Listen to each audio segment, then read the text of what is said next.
ആദ്യം ഞാൻ പറഞ്ഞല്ലോ ഇന്നലെ, ആദ്യം പരാതി വരുന്നതിന് മുമ്പ് തന്നെ ഈ വിവരം അറിഞ്ഞപ്പോൾ ഞങ്ങളത് പരിശോധിച്ചു.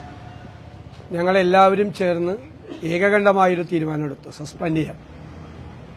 അന്ന് ആ തീരുമാനമായിരുന്നു ശരി. രണ്ടാമതൊരു പരാതി കൂടി KPCC പ്രസിഡന്റ് വന്നു. ആ പരാതി വന്നപ്പോഴും ഞങ്ങൾ അതിനെക്കുറിച്ച് മനസ്സിലാക്കാൻ ശ്രമിച്ചു. ഞങ്ങൾ അപ്പം തന്നെ പാർട്ടിയുടെ മുഴുവൻ നേതാക്കളും കൂടി ഏകകണ്ഠമായ ഒരു തീരുമാനമെടുത്തു, പുറത്താക്കാൻ തീരുമാനമെടുത്തു. ഇന്ന് പ്രഖ്യാപിച്ചെന്ന് മാത്രമേ ഉള്ളൂ. അത് ഇന്നലെ തന്നെ ആ തീരുമാനം എടുത്തിട്ടുണ്ടായിരുന്നു. ഇല്ലില്ല, വൈകുന്നത് എങ്ങനെ? അല്ല അല്ല, ഞങ്ങൾ ഇന്നലെ തീരുമാനം എടുത്തിട്ടുണ്ടായിരുന്നു. തീരുമാനം ഇന്നലെ എടുത്തിട്ടുണ്ടായിരുന്നു.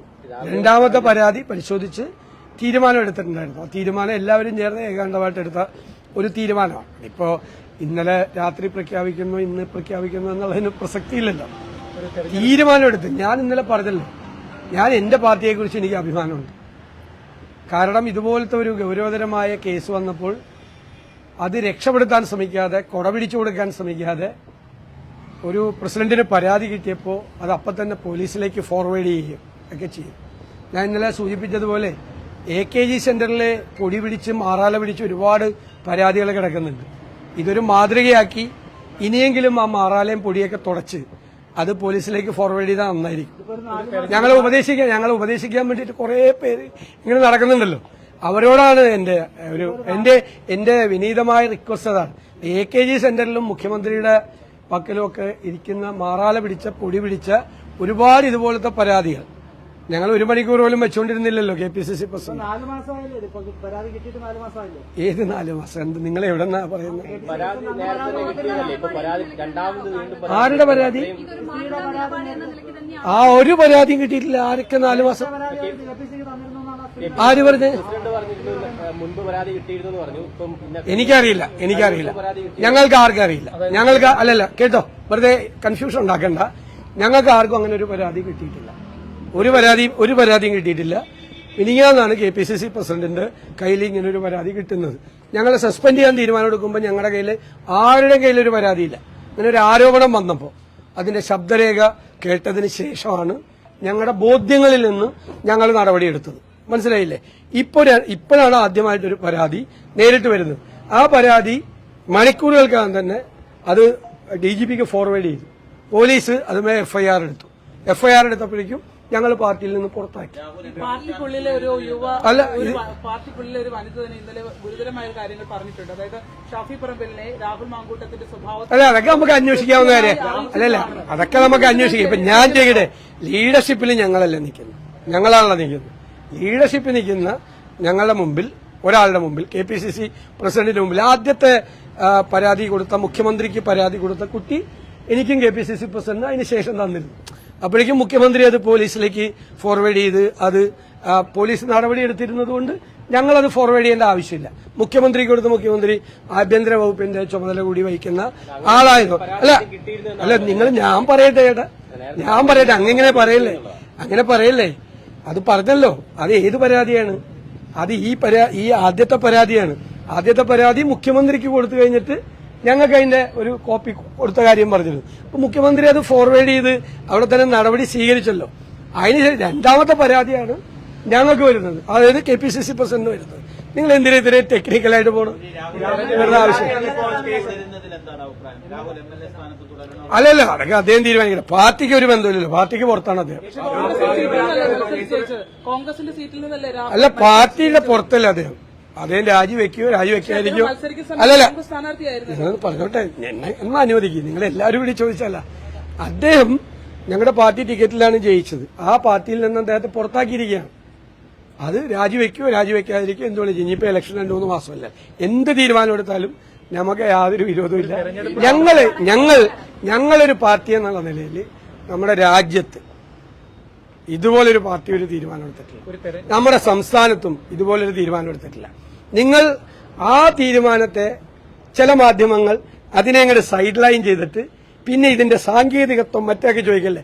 ഈ സാങ്കേതികത്വം ഒന്നും ഒരു റേപ്പ് കേസിൽ പ്രതിയായിട്ടുള്ള ഒരു MLA LDFന്റെ കൂടെ CPM ഇരിക്കുമ്പോൾ അവിടെ പോയി ചോദിച്ചിട്ടില്ലല്ലോ. നിങ്ങളാരും ആരെങ്കിലും ചോദിച്ചോ? മുഖ്യമന്ത്രിയോട് ഏതെങ്കിലും ഒരു വാർത്താ സമ്മേളനത്തിൽ എന്നോട് ചോദിക്കുന്ന എന്നെ മറുപടി പറയാൻ പോലും സമ്മതിക്കാതെ നിങ്ങൾ ചോദിക്കുന്ന ഈ ആവേശം മുഖ്യമന്ത്രിയുടെ മുഖത്ത് നോക്കി ആദ്യം പോയി ചോദിച്ചിട്ട് വാ. റേപ്പ് കേസിലെ പ്രതി MLA ആയിട്ട് അവിടെ ഇരിക്കുകയാണെന്നൊന്ന് ചോദിക്കേ, ഒന്ന് ചോദിച്ചിട്ട് വാ ഏടാ. എന്ന് അല്ലല്ല, ഞാൻ കേക്ക് ഇതും കൂടി നിങ്ങൾ കേൾക്കണമല്ലോ, ഇത് കേൾക്കണമല്ലോ നിങ്ങൾ. എത്ര കേസിലെ പ്രതികളായിട്ടുള്ള ആളുകൾ പാർട്ടി കോടതി തീരുമാനിച്ച് വേണമെങ്കിൽ നടപടി എടുക്കും പാർട്ടിക്കകത്ത്. പുറത്തല്ല CPM-ൽ എത്ര പേരുണ്ട് ഈ ജില്ല, നിങ്ങൾ ആലപ്പുഴ ജില്ലയിൽ നിന്നല്ലേ സംസാരിക്കുന്നത്, ഈ ആലപ്പുഴ ജില്ലയിലുണ്ടല്ലോ പാർട്ടിക്ക് പരാതി കിട്ടിയ കേസുകൾ. പാർട്ടിക്ക് പരാതി, സ്ത്രീകൾ പരാതി കൊടുത്തിട്ട് ഏരിയ സെക്രട്ടറി സ്ഥാനത്ത് മാറ്റി, എന്നിട്ട് വീണ്ടും ഈ തെരഞ്ഞെടുപ്പിൽ സ്ഥാനാർത്ഥിയാക്കിയേക്കുന്ന ആളുകളുണ്ടല്ലോ ഇഷ്ടംപോലെ ആളുകൾ. അപ്പൊ ഇനി പിണറായി വിജയനെ കേരളത്തിലെ മുഖ്യമന്ത്രിയെ കാണുമ്പോൾ നിങ്ങൾ ഇതൊക്കെ ഒന്ന് ചോദിക്കാൻ മറക്കരുത്. അല്ല, അങ്ങനെ പടക്കം പൊട്ടിക്കണില്ല. കാരണം എന്താ അറിയോ, കോൺഗ്രസ് ഇങ്ങനെയൊന്നും തീരുമാനിക്കുമെന്ന് അവരൊന്നും പ്രതീക്ഷിച്ചിട്ടില്ല. അവരാഗ്രഹിച്ചെന്താണ്, അവരാഗ്രഹിച്ചത് ഞാൻ ഇനി നിങ്ങളോട് പറയാമല്ലോ, അവരാഗ്രഹിച്ചത് ഇത് തെരഞ്ഞെടുപ്പ് അവസാനിക്കുന്നത് വരെ ഇത് എല്ലാ ദിവസവും ലൈവായിട്ട് നിർത്താം. അതിന്റെ ശബരിമലയിലെ കൊള്ള, സ്വർണ്ണക്കൊള്ള, അത് ചർച്ചയിൽ നിന്ന് ഒഴിവാക്കുക. ഗവൺമെന്റിനെതിരായ ജനങ്ങളുടെ അതിശക്തമായ വികാരം അതിനെ സൈഡ് ലൈൻ ചെയ്യുക, എന്നിട്ട് കൊണ്ടുവരിക. ഇനി മുഖ്യമന്ത്രിയുടെ ഓഫീസിന് അറിയാമായിരുന്നല്ലോ പിറ്റേ ദിവസം രാവിലെ ഈ പരാതി കിട്ടുമെന്ന് അറിയാമായിരുന്നല്ലോ. മുഖ്യമന്ത്രിക്ക് ഈ ആളെ അറസ്റ്റ് ചെയ്യണമായിരുന്നു, മുഖ്യമന്ത്രിയുടെ ഓഫീസിനും പോലീസിനും ഈ ആളെ അറസ്റ്റ് ചെയ്യണമായിരുന്നെങ്കിൽ ഒരു പോലീസുകാരൻ വിചാരിച്ചാൽ മതിയായിരുന്നല്ലോ. ഒരു പോലീസുകാരൻ അറസ്റ്റ് ചെയ്യണമെങ്കിൽ അല്ല, കേട്ടോ ഞാൻ പറഞ്ഞ കൂടി കേട്ടോ, മുഖ്യമന്ത്രിയുടെ ഓഫീസിൽ അറിയാമായിരുന്നു, അതൊന്ന് അന്വേഷിക്കും. മുഖ്യമന്ത്രിയുടെ ഓഫീസിന് അറിയാമായിരുന്നു ഈ പെൺകുട്ടി പരാതിയുമായി പിറ്റേ ദിവസം വരുമെന്ന്. മനസ്സിലായേ? അല്ല, നിങ്ങള് അല്ല, സംരക്ഷണമല്ല ഞാൻ പറഞ്ഞത്. അവർക്ക് ഇതിന്റെ അകത്ത് അറസ്റ്റ് ചെയ്യണമെന്നോ കേസെടുക്കണമെന്നോ ഇതൊന്നും അല്ല അവരുടെ താല്പര്യം. അവരുടെ താല്പര്യം പൊളിറ്റിക്കലായിരുന്നു.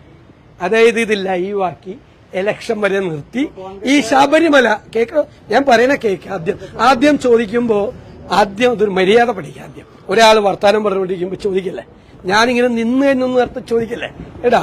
അല്ലല്ല, അങ്ങനെ ചോദിക്കല്ലേ, അങ്ങനെ ചോദിക്കാൻ പാടില്ല. ഞാൻ മറുപടി പറയാതെ ചോദിക്കാൻ ഇയാൾക്ക് ഒരു അവകാശമില്ല.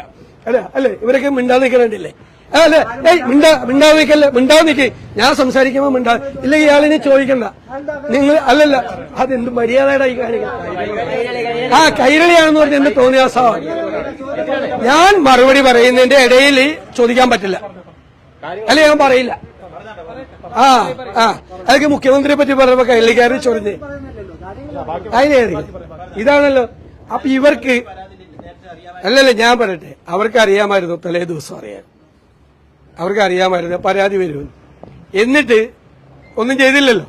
അപ്പൊ ഇത് ഇലക്ഷൻ വരെ ഇങ്ങനെ ലൈവാക്കി നിർത്തണം എന്നുള്ള ഒരു ആഗ്രഹം മാത്രമായിരുന്നു. തീർന്നില്ലല്ലേ ഏട്ടാ, എന്താ ഇത്ര ധൃതി? ഇതൊന്നും ഞാൻ ആ മുഖ്യമന്ത്രിയുടെ പത്രസമ്മേളനത്തിൽ കാണാറില്ലല്ലോ ഈ ആവേശം. ഞാനിങ്ങനെ നിന്നായിരുന്നോണ്ടല്ലേ. അല്ല, നിങ്ങൾ പറഞ്ഞു, എനിക്ക് പറയാനുള്ളത് പറഞ്ഞു കഴിഞ്ഞു. ഞങ്ങളുടെ പാർട്ടി ഗംഭീരമായ തീരുമാനം, എല്ലാ രാഷ്ട്രീയ പാർട്ടികൾക്കും മാതൃകയായിട്ടുള്ള തീരുമാനമെടുത്തു. ഞങ്ങളെല്ലാം നിൽക്കുന്ന അഭിമാനത്തിലാണ് നിൽക്കുന്നത്. എന്നിട്ട് എനിക്ക് CPM-നോട് പറയാനുള്ളത്, CPM-ന്റെ കയ്യിലിരിക്കുന്ന പണ്ടുപോലെ കിട്ടിയിരിക്കുന്ന പരാതികളെക്കുറിച്ച് നിങ്ങൾക്ക് പോലീസിലേക്ക് കൊണ്ട് നടപടിയെടുപ്പിക്കാൻ നിങ്ങൾ തയ്യാറുണ്ടോ എന്നാണ് എന്റെ ചോദ്യം.